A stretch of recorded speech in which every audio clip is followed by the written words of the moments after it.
Welcome back, everyone. This is Cody Hart for Government Accountability. It is February 10th, 2022, and I'm providing this update as I said I would last week. I'm providing a update on the physical evidence of ballot forgery by the state of Washington and by the county election offices in Washington. To start off today, the information that on the forged ballots is now available on my website, codyhart.org, and you can find it under the download section, and it is the most recent section here under the 2021 general election physical evidence of suspected forged ballot data. It's an Excel file, and when you open it up, it'll generally look like this. And I told you I had a technique I'm not going to share with people, but I've been looking at this data pretty intensively over the last couple of years, so I've identified how to separate out the ballots that I have a strong amount of evidence proving the data has been forged. The time stamping on the data has been forged by the election offices. As you'll recall in my very recent video, I explain and provide phone evidence that the county and state level election offices have been doing this to conceal the actual true information in our election system and the true results. So the timestamp is a critical item, of course, and I have it for the counties that I've found it here. I eliminated a bunch of questionable ones because this will almost certainly end up in litigation, and I wanted to make sure that I could eliminate as many of the false data sets as possible.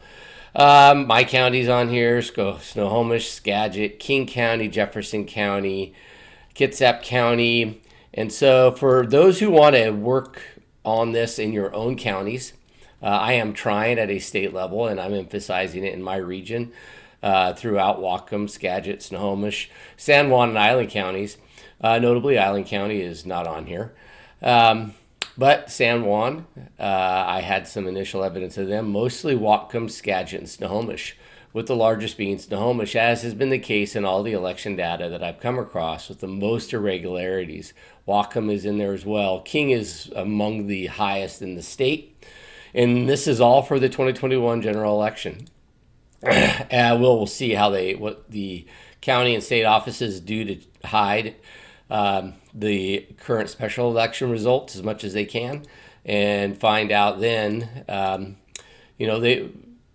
I'm chasing them down. I'm hunting them down and proving it every election now because of my growing knowledge and understanding of what they've been doing. So, you and your individual counties now, what does this tell you?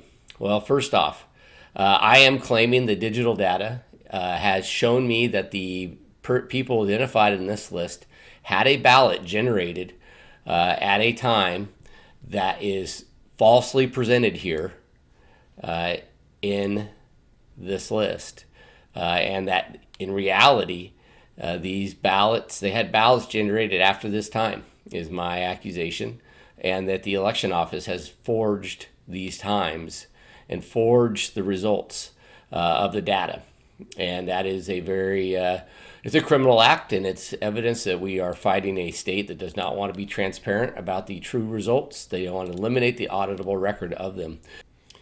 So now let's talk about some of the reasons that I'm so convinced that this is all intentional and that there is an intent to deceive, and they know that what they're doing has criminal implications. So this is a records request for my own county, Skagit County, in which I point out the 2021 general election. I request the list of all Skagit County ballots that were generated after 8 p.m.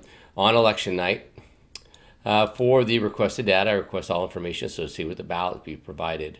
And then I was provided a response, and this is from Gabriel Clay, the election manager. Our office does not issue ballots after 8 p.m. on election nights. Therefore, we do not have any records. And I responded back, you provided a response I did not ask, to respond to a question I did not ask. I have requested information relating to generated ballots and not issued ballots. Please provide response to my request. This is a trick wording that I found other agencies use with me. And I will just tell you, I know they're working with lawyers and they are trying to make sure the documentation does not put them into legal jeopardy. But I am very persistent when I said that. And then they asked about my original question. Please clarify what you mean by these generated. I was very straightforward that I do not believe my wording needs any clarification. That's the intent of the public records law, and must insist you simply provide all records that could be considered responsive, or state you do not have any. And she just replied, "We have no responsive records to our request. This request is now considered closed." So she's saying, with very much effort to clarify, and she's trying to get around it, they have no ballots that they generated after election night. So then we go into the another request. This is again to the Skagit County Election Office. Same election, 2021 general election. I request a copy of all auditable records of changes and or modifications to ballot data from what was originally submitted to the auditor's office from the voter, made by the Skagit County Auditor's Office for employees to ballot number, creation dates and times, receive dates and times. Okay, and here's their response that we have and use. They were very clear that fit this duplication logs, which we're currently compiling for different requests.